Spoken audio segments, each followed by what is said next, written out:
Hello, friends. Welcome to this Wednesday edition of the Daily Connection. I'm glad you're joining me for our time so that we can get into the Word so that the Word gets into us. We're continuing to walk through the Gospel of John, and we're coming to chapter 4. And I tell you, chapter 4 is a long chapter, but it's really got one focus. And it makes me think about how oftentimes in our life as believers, God operates outside the realms of the norm and outside the realms of the comfortable. And I'm going to tell you what, for Jesus, it's no big deal. But for the disciples and this Samaritan woman, everything about this encounter is just all wrong. But Jesus finally convinces her that no, it's all right. So pick up with me in verse 1. Let's kind of get the preliminary information first, and then we'll dig a little bit deeper into the interaction here. When Jesus learned that the Pharisees had heard he was making and baptizing more disciples than John, though Jesus himself was not baptizing, but his disciples were, he left Judea and he went again to Galilee. He had to travel through Samaria, so he came to a town of Samaria called Sychar, near the property that Jacob had given his son Joseph. Jacob's well was there, and Jesus was worn out from his journey. He sat down at the well, and it was about noon. A woman of Samaria came to draw water. "Give me a drink," Jesus said to her, because the disciples had gone to town to buy food. "How is it that you, a Jew, ask for a drink from me, a Samaritan woman?" she asked him. For Jews did not associate with Samaritans. All right, let's pause right there. So a lot's going on here. First of all, starting in I think it's in verse 3, verse 4, where it says he had to travel through Samaria. I will say this: if you look at a map of the area, as far as Judea and then Galilee, Judea is in the southern portion of kind of the area of Israel. Galilee is going to be on that northern portion. Between that is sandwiched Samaria. And, for us, the shortest distance between 2 points is a straight line, obviously. And so it would make perfect sense for any person looking to go into the northern area of Galilee from Judea that you just go straight up through there. There was a great road, no problems there. But that's kind of missing the point of the relationship between Samaritans and Jews. The Jews despised the Samaritans. They saw them as basically a mongrel population. They were, they had interbred with other populations outside of the Jewish nations, which to the Jews meant they were no longer pure. They were defiled. They were unclean. And so for many self-respecting Jews, especially the rabbis, they would go out of their way to avoid going through Samaria. They would either cross over to the eastern side of the Sea of Galilee and Jordan River and go up that way and then cross back over once they got to the parallel with Galilee, or they go along the coastline. They would do everything they possibly could to avoid going through Samaria. But I love what verse 4 says. He had to travel through Samaria, meaning there's a divine appointment here. And the one he has the appointment with doesn't know it yet, but she's got an appointment with destiny. And so that's the first oddity about what's going on here. The second one is this. He goes to a specific place. It says right here there was a well. Jacob's well was there. He's in Sychar, which Sychar is not so much of a small area. It's a village area. That's not the point. The point is he goes right to Jacob's well. Jacob's well, many believe, would have been outside the main area of Sychar, kind of on the outskirts of town. Really wouldn't have put you in the prime location to interact with people. But that's the point. Jesus wasn't there to interact with a bunch of people. He was there to interact with one woman. And through her, impact that whole community. It's a beautiful picture here because she's even shocked. Here she comes at the most unusual time of the day.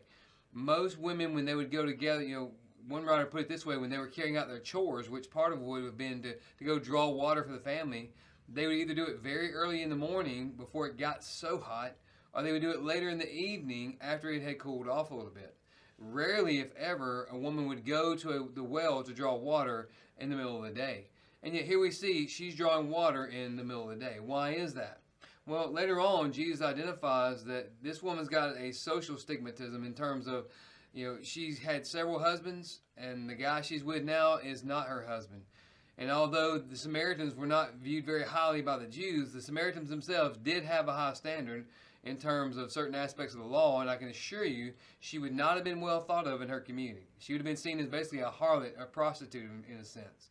And so here she comes at the most unusual time of the day to a place that really she would have never expected to find a Jewish male sitting right here. But hey, there he is. And he does the unthinkable. He says, "Give me a drink." Because she says that in verse 9. How is it that you, a Jew, are asking me a drink from me, a Samaritan woman? Now, there's two things going on here. Number one, the social component. In Jewish culture, men didn't typically speak with women in public, especially rabbis. Rabbis did not talk to women in public as it was seen to be beneath them. Again, in that culture, women were of a lower standard, thought to be of lesser standing, and so therefore the rabbis would not even associate with them or speak with them in public. But especially in this case where you've got a Jewish male, and a Samaritan woman.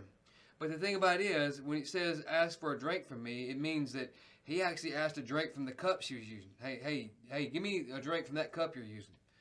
That would have put the final nail in the coffin.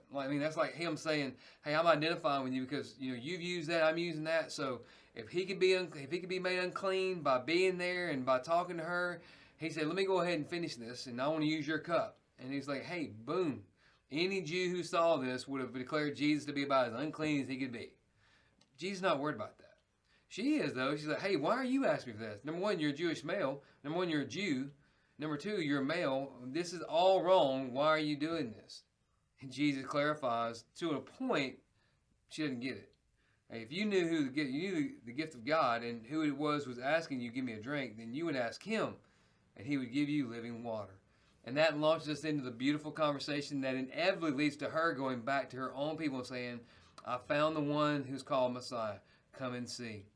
What a great illustration of how here's Jesus in the wrong place. No self-respecting Jew would be there. At the wrong time, noon. It's not when you go get water. Interacting with the wrong person, a Samaritan woman who he knew clearly, and everybody else did, was basically the equivalent of a harlot and a prostitute in cultural standing. Everything about it's wrong, but there's one thing about it's right, and that's all that matters. That one thing that's right makes all the wrong null and void. And it's a reminder to us that there's going to be times in life when God's going to call us to be in the wrong place by our perspective, and maybe by the world standards, at the wrong time, talking to the wrong person. Everything about it's just going to be wrong from the world's standards. But because we're there for the right reason, being compelled by God, being led by the Spirit, being, there to initiate gospel conversation, the one thing about it that's right, it's all that matters. And that's all that's driving us is what's right about this. And so as you're reading through these verses today, think about that. Think about how everything that's happening from the world's perspective is all wrong. But from God's design, from God's divine design, the one thing that's right is all that matters. And pray that the Lord would use you today in the wrong place, at the wrong time, talking maybe to the wrong person, but for the right reason. And that is the gospel. Friends, that's our calling. We are compelled by the Spirit. We're commissioned by God. We're compelled by the Spirit. We're equipped with the gospel. We just have to make sure that we're living sensitive to the Spirit. We're being led by the Spirit. We're being obedient to the will of God, so that whenever He prompts us and whenever He leads and guides us, we're ready to do, you know where I'm going with that, live sent. But before we end this, remember, it's Wednesday. So maybe you're in need of a recharge. It's been a tough week already. You need a fresh, renewing word. Hey, we're going to meet at 6 o'clock for prayer and then Bible study to follow that. You're welcome to join us in the worship center. If you have your children, Awana will be cranking up at 6 o'clock. Also, we've got student worship happening at 6 o'clock. It's all kicking off at 6 o'clock. Awana registration begins at 5:45. Don't miss that. But come on out. Come fellowship with us. Come enjoy a great time. Maybe you need prayer. Let's pray over you. But don't feel like you're alone in this battle. Don't feel like you're helpless to do anything. Come on out and get refreshed in the Word. Get refreshed in Bible study and time in prayer. We'd love to have you. But until we are together again, live sent.